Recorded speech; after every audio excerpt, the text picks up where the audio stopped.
So welcome to Coach's Corner here at Gold Canyon Golf Resort. So I looked through some of my videos and I realized I haven't really done a chipping video in quite a while.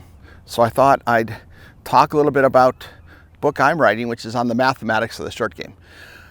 I'm kind of an analytical person, and so I kind of think about numbers for just about everything we do. And I think that there's no way faster to get better in your game than to reduce the number of chips, putts. You've seen me talk about putting before.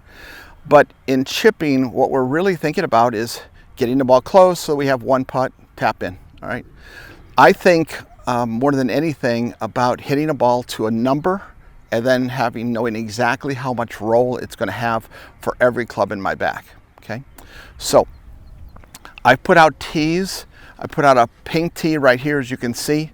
This is going to be a 5-yard target, and then I've got a 10-yard target. When I'm working on my game for competition, I really think about 5, 10, 15 yards, especially depending upon the length of the greens, because we want to be able to hit these numbers, get close to these numbers consistently, and then be able to understand the amount of roll that each ball is going to have. So I start with a lob wedge. A lob wedge is just an easy club for me to get. And what we're going to try to do is we're going to try to hit balls to the 5-yard spot. And then I want to get a couple of there, and then we're going to walk off and we're going to measure the amount of roll. And then we'll switch to a gap wedge and a 9-iron or a sand wedge and a pitching wedge. Break it up a little bit so that you have some space in between, and then you can just mathematically fill in the blanks between. Okay? So again, nothing changes in the technique. It's still, it's still straight back, straight through. Okay? We're just feeling about how big of a swing you've got to make, and I've done videos on how big of a swing you need to make and the physics of the amount of momentum and getting through. But for a typical male, we're going to take it back about this far, and that's going to get us about 5 yards, excuse me. And a little bit bigger if I take my hands to the outside of my hip here. That's about a 10-yard swing, but everybody's different. So you need to find what is truly your swing for 5 yards and 10 yards. And again, I have these, it's nothing magic about the number. I like 5, 10, 15, 20 for everything because it's easy for me to remember. And then I write down everything in my book. And then I can just look at the book whenever I've got a chip shot or a pitch shot, and I know how far the ball flies and how much it's going to roll. Grab the right club, go up to there, pitch it nice and close, walk up, tap it in. Okay? So again, we're just going to look at a shot that we're going to try to hit this pink tee. Okay, that was about 6, 8 inches past it, but again, that's not a bad shot. Okay, I'm not going to count that as bad. Okay, so we're going to look at it again. One more here. Okay, again, about the same length of swing that was. It went about the same distance, maybe a little bit of a pull on that one. So again, I'm just trying to get, first thing when I get to a new golf course is I do this. Okay, there you go. That's very pretty again. And so you can see that these balls are kind of rolling out, getting up there. And again, we're trying to get ourselves a feeling for how big of a swing we're going to make. Take the swing. Okay, just a few, about a foot past the target on that one. So we can kind of count that as a score. And now what I'm going to do is I'm going to walk off this distance between where I landed. We know that's 5 yards in front, so I'm going to go up to my mark and I'm going to walk off that distance. Okay? All right, so now that I'm here, I'm just going to go to my spot, and there 1, 2, 3, 4, 5, 6, 7. Okay? So we've got 7 steps from here to the rollout. Okay, so that's critical to remember, is that we got 7 steps from the spot that we landed. So now if we have a 12-yard shot, we're going to hit it 5 and let it roll 7. Okay, simple math. Okay, then I'm going to take a gap wedge. Again, think about, this is going to do what? It's going to roll a little bit further. How much further? Well, that's what we're going to find out. Okay, again, make sure you make a good swing back here. Okay, again, my contact point is right up here by my right toe. I'm going to put my right toe right at the back of the ball. Again, I'm looking at that 5-yard target. Okay, again, about the exact same spot the last one was. So now I'm going to walk off this distance, okay? So now again, I'm going to go ahead. It's going to go 1, 2, 3, 4, 5, 6, 7, 8, 9, 10, 11, okay?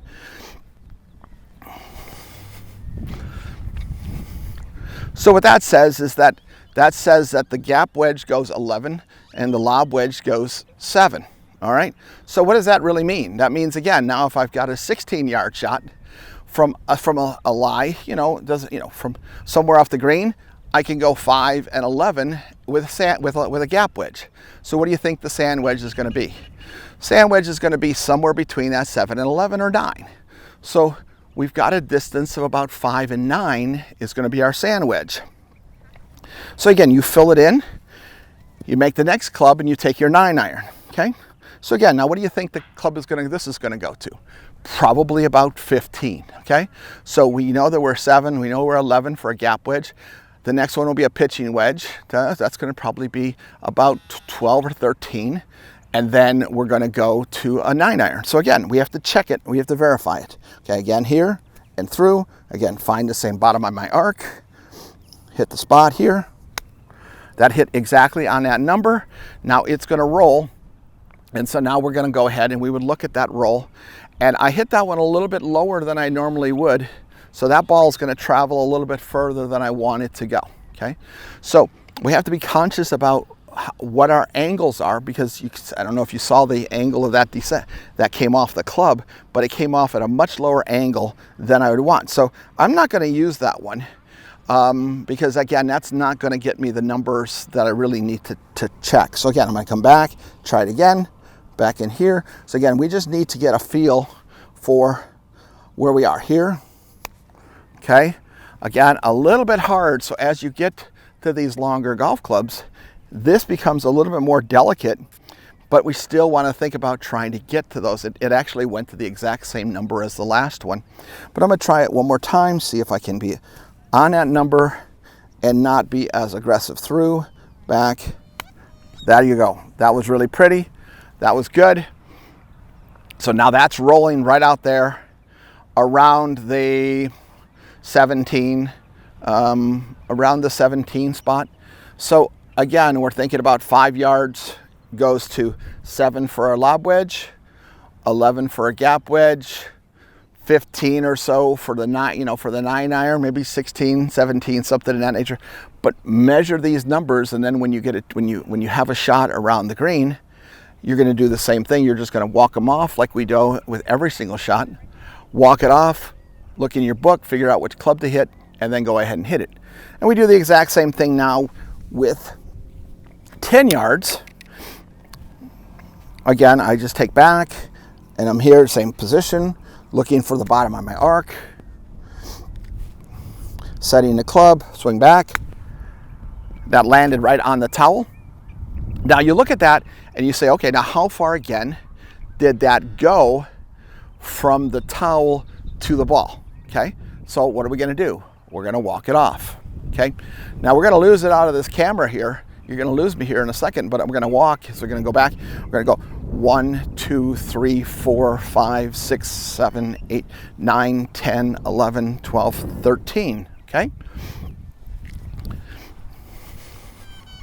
So now that I'm back on camera, we went 10 yards in the air with a lob wedge and it rolled 13. Okay. Now you think about that. We went 5 and 7 with the lob wedge, and now we're 10 and 13. Well, does that make sense? The answer is yes, because it's not the same angle for a 10-yard shot as it is for a 5-yard shot. So it's going to roll a little bit less. Does that make sense? Because the angle of a 5-yard shot is here, the angle of a 10-yard shot is going to be here, therefore it's not going to roll as much. So again, the math just works out. So now we got a shot that if we're 18 yards away, 18 steps away from the pin, and I don't like to use yards, I like to use steps because I don't have a 36 inch step. I've got about a 30 or 32 inch step. So I'm just going to focus on hitting up here, getting it in, hit my number, walk off my distance, and then get up to the pin and actually hit it. Okay, so let's actually put that into practice now. And so give me a minute while I reset the cameras, and we'll actually put this to work. Okay, stand by. Okay, so now we've got ourselves back. The pins that we've got out here, the one to my left is at 12, and the other one over there is at 16. Okay, so again, that's going to be a 5-yard shot. First one, 5 to 12, which means it's a lob wedge because the lob wedge goes 7. The next one is going to be 5 plus 11. So we know that the 11 was the gap wedge, and we're going to talk about that when we get to it. We could use a sand wedge depending upon the shot. Now, I know some of you will comment, well, why don't we putt this? And the answer is we absolutely can. I think the most efficient thing to do in this kind of shot is to putt it. But in this case, we're working on a chipping coach's corner, and so we're going to be talking about chipping. So again, this is going to be, I put a lob wedge in my hand. We're going to go 5, and then we're going to roll it out there to the plus 7. So again, it's just a simple 5-yard shot. Find the bottom of my arc, which is right there, again, right here at my right toe.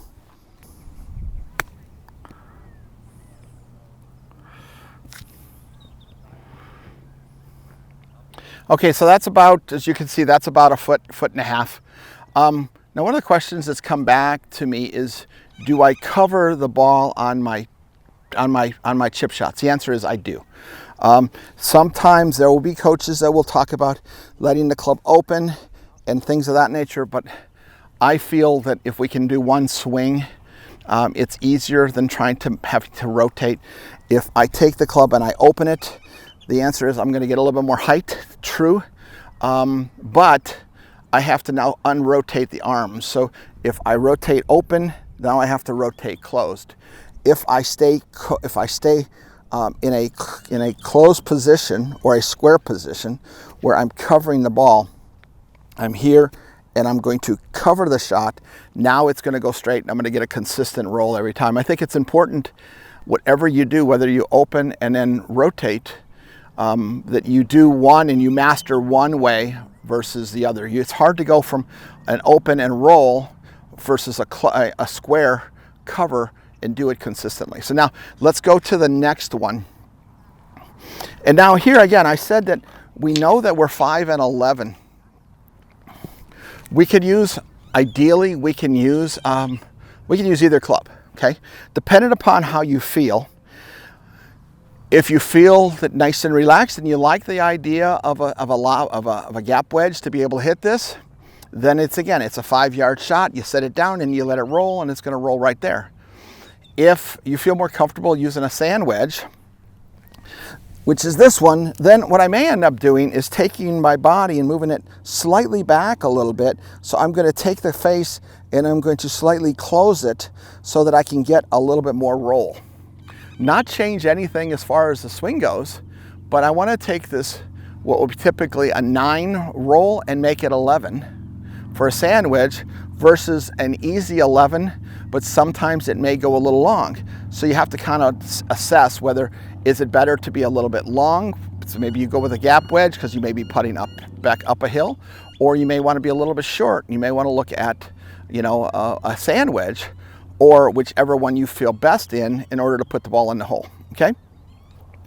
So with that, I'm going to take with a gap wedge because that's what I've got in my hand. And I'm going to do the same thing. I'm going to just set the club, find the bottom of my arc, get into it, and let's see if I can get this close.